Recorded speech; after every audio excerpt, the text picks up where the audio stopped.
Before the show, we had our audience go through our photo booth backstage. Now it's time to discuss some of our findings. Let's see whose picture we shall dissect.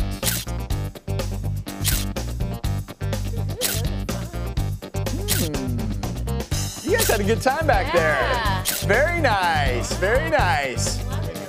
So I think the one thing that we're learning here is you all had a lot of fun. Now, who is that a picture of? That's me. What's your name? Jessica.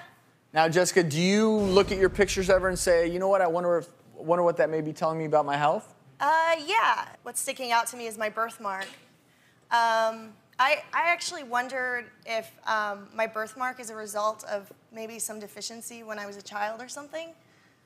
Good question, or maybe when mom was pregnant or something like that. But you know, a lot of parents want to know about that, and I see that a lot when babies are born or when they're growing up. You know, they have a birthmark. Sometimes it shows up right at birth. Sometimes it shows up later, and there can be a lot of reasons to have them. Most of them harmless. Sometimes there's a little too much pigment in the area. Sometimes there's not enough pigment in the area. Sometimes those birthmarks that are kind of reddish or pinkish, those are a collection of blood vessels that have kind of grown in there. Now, when I look at those, I look for patterns, because some birthmarks are completely harmless and isolated. Some are part of a group of problems that give me a clue to look for. You know, some birthmarks are linked with kidney problems, some linked to eye problems. So those are the patterns I look for, and you know, as a pediatrician. Yeah, and pregnant women always think that, you know, is it something I did that my child has and I like to call them beauty marks. It has that beauty mark, which is something she did. There's absolutely nothing you can do to prevent your child from, you know, getting a birthmark. Have you seen a doctor about it?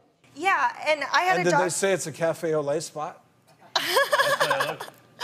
Yeah. Like cafe au lait in French, you can call it a latte spot, I guess, if you want. It's a beauty mark. It's a beauty mark. That it has that coffee with a little bit of milk in it consistency, and typically it is on the trunk. Typically it's a bigger lesion. It's always perfectly flat, without irregularity, without hair growing out of it. So all those characteristics of that birthmark mean that it's benign. If you really wanted to, I mean, you can barely see it, you could try makeup, or there is a laser that may help that. And you struck a nice pose there. Thank you.